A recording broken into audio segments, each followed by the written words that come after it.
চ্যাপলিনটা আমরা প্রায় ভগ্ন অবস্থায় পড়ে গেছিলো, এটাকে আবার রিবিল্ড করা হলো, মানে নতুন করে ভেঙে আবার করা হলো। প্রায় 11 কোটি টাকা খরচা হয়েছে। এখানে আমাদের অনেকগুলো ডিপার্টমেন্ট যারা ছড়িয়ে ছিটিয়ে রয়েছে, সেই এক একটা ফ্লোরে এক একটা ডিপার্টমেন্টকে এখনও অ্যালট হয়নি। এটা টেবিল চেয়ার আসবে, এসে প্রত্যেকটা ডিপার্টমেন্ট এটা অ্যালট হবে, এক একটা ফ্লোরে এক একটা ডিপার্টমেন্টকে অ্যালট করা হবে। তাতে এখানে প্রায় 6-7টা ডিপার্টমেন্ট, যেটা ওখানে স্পেসের জন্য অসুবিধা হয়েছে, তারা চ্যাপলিনে স্থানান্তরিত। হাটকো বিল্ডিংয়ে একটা দুটো ডিপার্টমেন্ট আসবে, দুটো এখানকার আমাদের এর ভেতরে অনেকটা ছোট্ট জায়গা আছে, তারা আসবে। এরকম প্রায় 5-6টা-7টা ডিপার্টমেন্ট আসবে এখানে।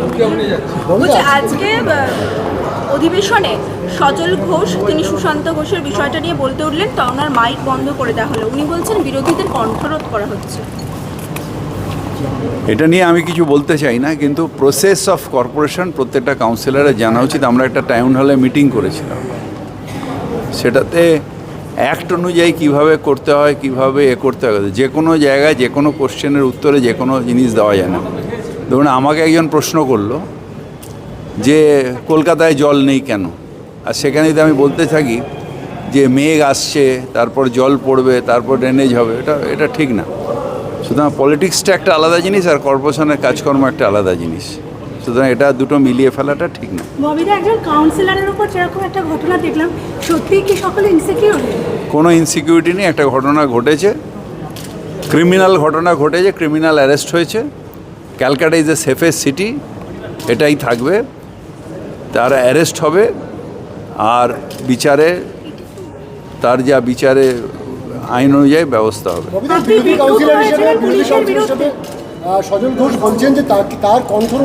আমি এটা নিয়ে কিছু বলতে চাই না, কারোর কেউ কণ্ঠরোধ করে না। আমাদের সরকার কারোর কণ্ঠরোধে বিশ্বাস করে না। আমাদের সরকার গণতান্ত্রিক সরকার, সেই সরকারের এখানে যে বোর্ড, তৃণমূলের বোর্ড, সেই বোর্ড কোনোদিন কণ্ঠরোধ করে না। ইভেন আমি আসার পরে আমার যারা কাউন্সিলর তাদের বলেছিলাম যে তোমরা কোশ্চেন করো।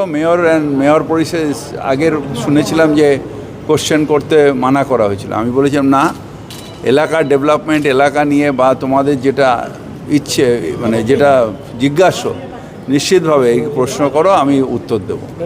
সুশান্ত ঘোষের পর সুদর্শনা মুখার্জি, তিনিও কিন্তু আশঙ্কা করছেন তার বাড়িতেও দুষ্কৃতী গিয়েছে এবং পুলিশ এখনো আসেনি, একদিন পেরিয়ে গেল। সুদর্শনা তো বাইরে গেছে।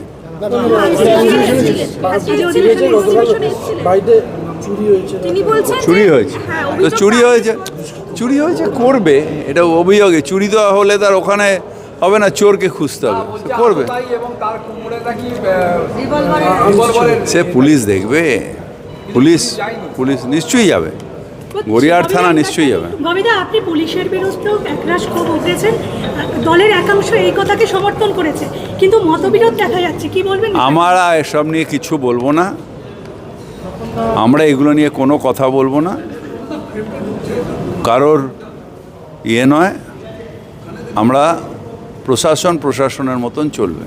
আপনি টেন্ডার ক্যান্সেলের কথা বললেন, পান মশলা যেগুলো অভিযোগ যদি ওঠে, টেন্ডার না, লাইসেন্স ক্যান্সেল, লাইসেন্স ওরমভাবে ক্যান্সেল করা যায় না। তার কারণ হচ্ছে যে আইটেমটা, ধরো একটা পানের দোকান, সেখানে পানও বিক্রি হয়, কোল্ড ড্রিঙ্কসও বিক্রি হয়। পান পরাগটা পুলিশ বা আমাদের না ডিপার্টমেন্ট, আমাদের এক্সাইজ ডিপার্টমেন্ট, তারা দেখবে যে ওখানে পান মশলা যাতে না বিক্রি হয়। পান মশলা বিক্রি হলে সিজ করবে, ফাইন করবে, কিন্তু লাইসেন্স ক্যান্সেল ওরমভাবে করা যায় না। বলছে বেআইনি পার্কিং এবং বেআইনি সাইনবোর্ড বিজ্ঞাপন নিয়ে বিধাননগর পুরসভার ওপর রীতিমতো ক্ষুব্ধ কোর্ট। কলকাতা পুরসভা কী ব্যবস্থা নিচ্ছে? আমরা পলিসি করেছি, সেই পলিসি অনুযায়ী যেটা যদি আমি ইমপ্লিমেন্ট ওরা করতে পারে, আমি তো পলিসি তৈরি করব, ইমপ্লিমেন্ট করবেন আমাদের কমিশনার আর এক্সিকিউটিভ যারা কাজ করে। আমাদের কাজে পলিসি তৈরি করা, আর কমিশনার বা তার নিচে যারা আছে তাদের কাজ হচ্ছে ওটাকে ইমপ্লিমেন্ট করা। আমি যে পলিসি তৈরি করে দিয়েছি, যদি ইমপ্লিমেন্ট করে তাহলে না বেআইনি পার্কিং থাকবে, না বেআইনি হোর্ডিং থাকবে।